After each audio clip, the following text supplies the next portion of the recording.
তো এই হচ্ছে আমাদের ফাইনাল সাউন্ড। তো এই আপনারা বুঝতে পারলেন হাই এবং লোর ব্যবধানটা কি। আপনারা যদি দুটাই লো ব্যবহার করেন সেক্ষেত্রে কখনোই ভালো সাউন্ড পাবেন না। আবার যদি দুটাই হাই ব্যবহার করেন সেক্ষেত্রেও কখনো ভালো সাউন্ড পাবেন না। ভালো সাউন্ড পেতে গেলে অবশ্যই আপনাদের মোটরসাইকেলে হাই এবং লো জোড়া মিলিয়ে লাগাতে হবে। দর্শক, এই ভিডিওতে আমি আপনাদের সাথে আলোচনা করব মোটরসাইকেলের হর্ন নিয়ে। মূলত আমাদের বাইকের সাথে স্টকের যে হর্নটা দেওয়া থাকে এই হর্নটা সাউন্ডটা তেমন একটা বেশি হয় না বা তেমন একটা লাউড হয় না। মূলত সেজন্য আমরা কি করি, অনেকেই ডাবল হর্ন ব্যবহার করি। আর এই ডাবল হর্ন ব্যবহার করার পরেও অনেকে আমরা ভালো সাউন্ড পাচ্ছি না বা সাউন্ডের যে মিষ্টতা এই জিনিসটা থাকতেছে না। হয়তো খুব সাউন্ডটা হ্রাস হয়ে যাচ্ছে বা সাউন্ডটা অনেক তীক্ষ্ণ হয়ে যাচ্ছে। আর সোজা কথা, আপনার ডাবল হর্ন লাগানোর পরে সাউন্ডের যে একটা মিষ্টতা থাকার কথা সেটা অনেক ক্ষেত্রে অনেকের থাকে না। তো মূলত আপনাদেরকে আমি একটু বলার চেষ্টা করব কেন এই সাউন্ডের মিষ্টতাটা থাকে না। দেখুন, স্টকে আপনার যে হর্নটা দেওয়া থাকবে প্রত্যেকটা হর্নের একটা লো এবং হচ্ছে হাই ক্যাটাগরি থাকে। মানে যে কোনো হর্নেরই দুইটা মূলত ভাগ থাকে, একটা হচ্ছে লো এবং একটা হচ্ছে হাই। তো বিশেষ করে ইয়ামাহা বাইকের সাথে যে হর্নগুলো স্টকে থাকে তার কয়েকটা গাড়ি ঘেটে আমি দেখলাম স্টকের হর্নটা দেওয়া থাকে হচ্ছে লো ফর্মের। হ্যাঁ, মানে এটার গায়ে লেখা থাকে লো, মানে এটার আওয়াজটা হবে একটু লো। তো আমরা যদি আপনাদেরকে একটু হর্নটা দেখাই, সেটা হচ্ছে আমাদের স্টকে যে হর্নটা দেখতে পাচ্ছেন এটা হচ্ছে লো। তো বেশিরভাগ ইয়ামাহা গাড়ির ক্ষেত্রে যেটা আমার ধারণা এটার সাথে লো দেওয়া থাকে। যদি এই আরেকটা ডাবল হর্ন ব্যবহার করি এবং সেটাও যদি লো হয়ে থাকে তাহলে কখনোই আমাদের গাড়ির যে সাউন্ডের মিষ্টতাটা এটা থাকবে না।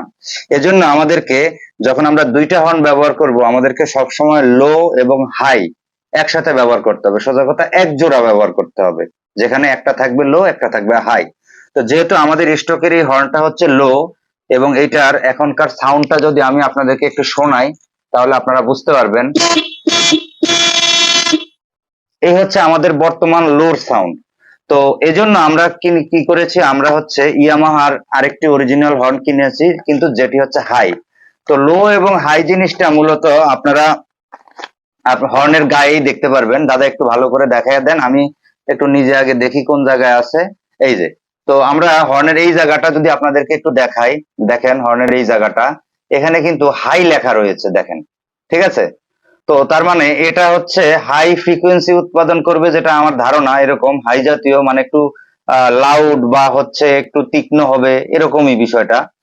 আর যেহেতু এই স্টকেরটা একটু দেখান দাদা, তো এই স্টকে যেটা লাগানো আছে এটা হচ্ছে লো, তার মানে লো এবং হাইয়ের ভিতরে কিছু না কিছু একটা পরিবর্তন আছে।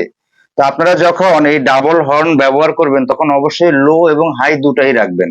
তো আমরা একটু ইনস্টল করি, এটাতে ইনস্টল করার পরে আপনাদেরকে আমরা দেখিয়ে দিব আসলে আমাদের আলটিমেটলি লো এবং হাই মিশিয়ে দেওয়ার পরে আমাদের সাউন্ডটা কেমন আসছে। আসলে সাউন্ড আমাদের এমন সাউন্ড আমার কাছে পছন্দ হয় না যে সাউন্ড আপনি হর্ন দেওয়ার সাথে সাথে মানুষ ভয় পেয়ে যাবে, এমন সাউন্ড কখনোই আপনারা বাইকের সাথে দিতে যাবেন না। আর হচ্ছে এমন একটা সাউন্ড দিবেন যাতে মানুষের কানে গেলে মানুষ সরে যায় কিন্তু মানুষ যাতে ভয় না পায়। এটাই হচ্ছে হর্নের মূল বিশেষত্ব। আর এখন আমরা আরেকটা জিনিস আপনাদেরকে দেখাই, সেটা হচ্ছে কেবল। অবশ্যই যখন আপনারা ডাবল হর্ন ব্যবহার করবেন চেষ্টা করবেন ভালো মানের হচ্ছে হর্নের ক্লিপ ব্যবহার করবেন। কারণ এখানে দেখতে পাচ্ছেন এই যে হর্নের ক্লিপটা, এই হর্নের ক্লিপটা হচ্ছে একেবারে তামার ক্লিপ।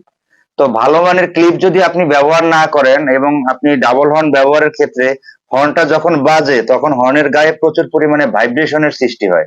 এই ভাইব্রেশনের কারণে আস্তে আস্তে কিন্তু এই ক্লিপের গোড়া প্রায় সময়ে আপনার হচ্ছে নড়বড়ে হয়ে যায়। তো যার জন্য খুব ভালো মানের একটা কেবল ব্যবহার করবেন এবং শক্ত করে হর্নের প্রত্যেকটা জয়েন্টকে আপনাদেরকে লাগিয়ে নিতে হবে।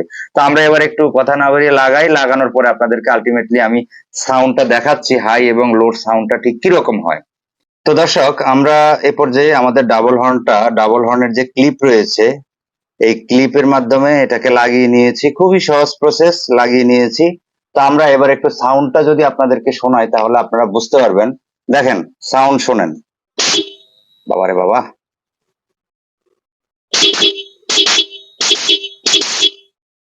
তো ব্যাপক একটা সুন্দর সাউন্ড। তো খুবই সুন্দর মানের একটা সাউন্ড হচ্ছে। তো আমরা এবার পুরোপুরি ইনস্টল করে ফেলি, তারপরে ফাইনালি আরেকবার আপনাদেরকে দেখাবো বা শোনানোর চেষ্টা করব সাউন্ডটা। তো অবশেষে আমরা আমাদের যেটা সেকেন্ড হর্ন রয়েছে হাই হর্ন, এই হাই হর্নটাকে আমরা হচ্ছে ইনস্টল করে নিয়েছি। তো যেহেতু স্টকে লো হর্ন ছিল, এখন আমরা হাই হর্ন দিয়েছি। তো এবার আমরা যদি একটু সাউন্ডটা আপনাদেরকে শোনানোর চেষ্টা করি। তো এই হচ্ছে আমাদের ফাইনাল সাউন্ড। তো এই আপনারা বুঝতে পারলেন হাই এবং লোর ব্যবধানটা কি। আপনারা যদি দুটাই লো ব্যবহার করেন সেক্ষেত্রে কখনোই ভালো সাউন্ড পাবেন না। আবার যদি দুটাই হাই ব্যবহার করেন সেক্ষেত্রেও কখনো ভালো সাউন্ড পাবেন না। ভালো সাউন্ড পেতে গেলে অবশ্যই আপনাদের মোটরসাইকেলে হাই এবং লো জোড়া মিলিয়ে লাগাতে হবে। তো দর্শক, ভিডিওটি দেখার জন্য অনেক অনেক ধন্যবাদ। ভিডিওটি যদি ভালো লেগে থাকে তাহলে অবশ্যই চ্যানেলটিকে সাবস্ক্রাইব করে বেল বাজিয়ে পাশেই থাকবেন। ধন্যবাদ সবাইকে।